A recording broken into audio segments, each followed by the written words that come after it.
নমস্কার, বাঙালির ঘরকন্যায় সবাইকে স্বাগত। আজকে আমি বানাবো শীতের জনপ্রিয় দুধ চিতই পিঠে, তাও আবার সরা ছাড়াই। দেখুন মাটির সরা ছাড়াই আমি এটা কিভাবে বানাই।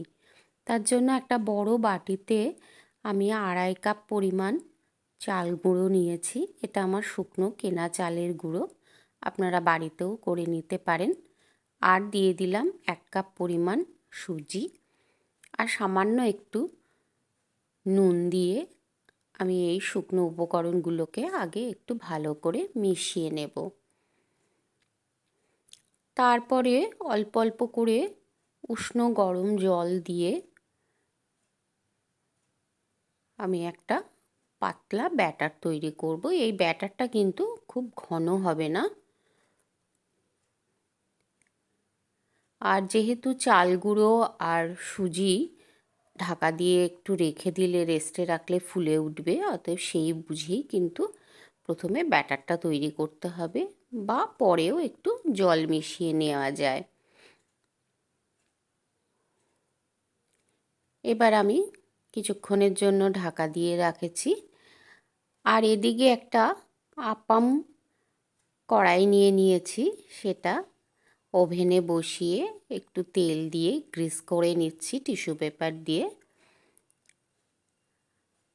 আপনারা এটা এবার ভালো করে আবার একটু ঘুটে নিয়ে একটু একটু করে এর ভেতরে দিয়ে দেব। মাটির সরাই করতে একটু অসুবিধে হয় ওভেনে, এক্ষেত্রে আপনারা কিন্তু ছোট কড়াইও ব্যবহার করতে পারেন, তাতেও খুব সুন্দর হয়।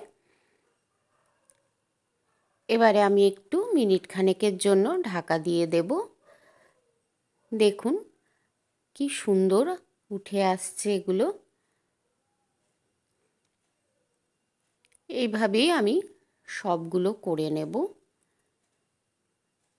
এগুলো কিন্তু গরম গরম ঝোলা গুড় দিয়েও খেতে ভীষণ ভালো লাগে, তবে আমি এটা আজকে দুধে দেব।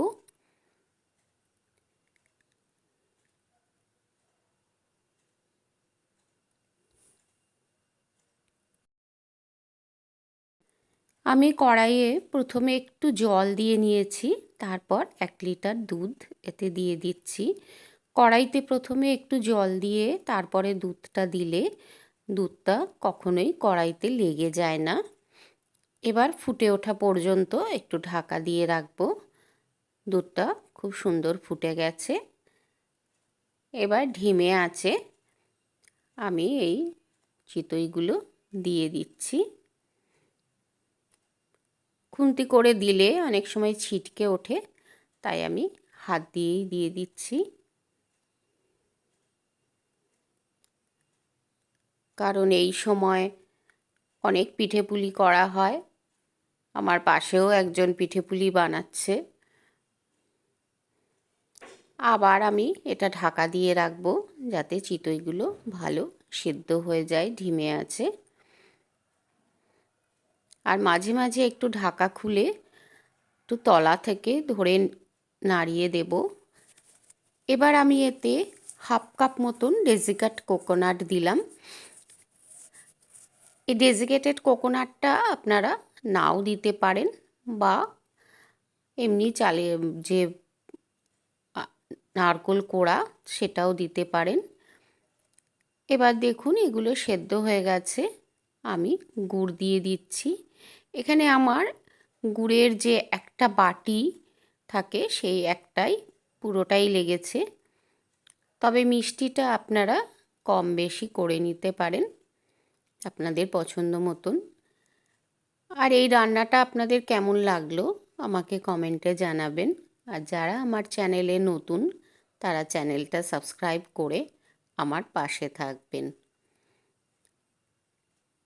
এবার গুড় দিয়ে ভালো করে মিশিয়ে নিয়ে আর একটু ফুটিয়ে ঢাকা দিয়ে রেখে দেবো কয়েক ঘন্টার জন্য।